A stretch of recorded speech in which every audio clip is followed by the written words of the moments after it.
আসেন রে কি তোর তো আইয়ের ইয়া কাকা ওই যে তোর গোস্ত বানা দিবেলা কইছিলাম মনে হয়তো কইলেছিলাম তোর রাখতে আমার ইচ্ছা ছিল লগের সঠিক যার রাতে তোর রাখতো না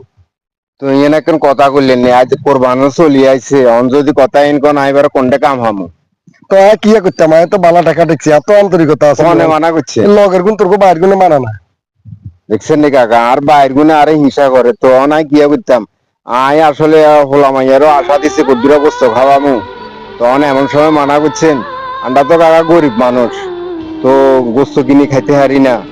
তো গোস্তর কেজি হচ্ছে 900-1000 টাকা তখন আমরা মানা করে বাজিরে হয়তো এই দরদ বুঝিয়ে তোমার নিজের কা কইছিলাম এখন তোমার বাইরে আপন লোকেরা তোমার কথা শুনছি সারফাদের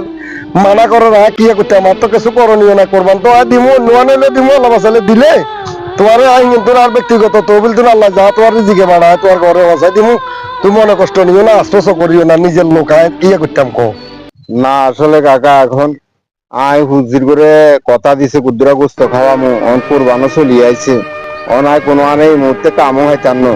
আসলে গরিব তো গরিবের আসলে কোনো জায়গায় আসলে দাম নাই কাকা গরিবের দেশে কোনো মূল্য নাই দেখি রাচিয়া তো কাম দিয়ে না আসলে গোস্ত কুদ্দুরা অন হুজির করে আমি কিয়া কইতাম কাকা কোন না কিন্তু লগের গুণে না মানে তো একটু বেতৃষ্ণ গেছে আর যারা মানা করছে তোমার একান্ত বেলাটা সম্পর্ক আপন না তো কিছু করণীয় নাই মানে আরো বদুয়া দিও না আজ যতটুকু আর সম্ভব কর্ম আয় গরিব তো গরিবের দরদ বুঝি কিন্তু আর লগের গুণে তো বুঝেন না এখন তো বিরাট হিসাব হয়ে গেছে ওঙ্গা আগে গরিব আছিল এটা এগুলো মনে নাই এগুলো জমিদারি ভাব দিয়ে চলে আসলে মানুষের জমিদারি গুণে কয় না এগুলো জমিদার হসিয়ালা নিজেরা ভাবলে মানুষের ছোট লোক ইতর কম আত্মা এই সুখবেন মানুষের এখন আমি কি করবা কিছু করণীয় নাই করবা না করিয়েন না সবাই লোকের লোক ঠিক আচ্ছা আমি যা কোনো জায়গায় লোকের লোক আর নাই দরকার না কিছু হতে যাও না গরিব গরিব মানুষের কোনো কোন আর এই সময় আমি নিজেরও মনে থাকতো না এবারে আর মনে আল্লাহ রহমতুল্লাহ থাকবো আর মনের লোকে মনে রাখবেন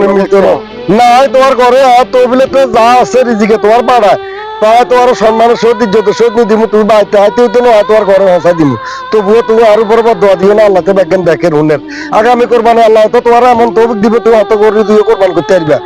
আরো বড় দোয়া দিও না আর কিছু করণীয় না কাকা মানুষের দোষ দি না দোষ হয়েছে যে আসলে দুনিয়াতে গরিব হইছি এটাই তকবীরের দোষ এইটা হচ্ছে বড় দোষ আর অসুবিধা না মানুষ বাঁচে কদিনও বা অল্প কদিনের জিন্দিগি কত কিছু দেখবা কত কিছু শুনবা এটা কোনো ব্যাপার নয় আল্লাহরে সাক্ষী রাখি কইয়ে রাজ দূরে হারি এতটুকু তো আল্লাহ কর্ম আর আন্তরিকতা আছে গরিবের দুঃখ বুঝি হইসালা সকল লোক সকল হইসালা গরিবের মূল্য বুঝে না আর এখন কি হইসালা ওরুকা কুটকাইছে অঙ্কা কোটি কোটি টাকার মালিক হয়েছে মনে রাখে না অতীত হ্যাঁ তোর কোনো সময় তোমার মতন ইচ্ছা কাম করবার লাগেছে তো কতজন এইটাই দিছে না তোমার উপরে বদলালো এবার কেন করতাম প্রতিশোধ ল আচ্ছা ঠিক আছে কাকা ঠিক আছে আশ্বাস করিয়েন না যে এতটুকু সম্ভব এতটুকু করবো ইনশাল্লাহ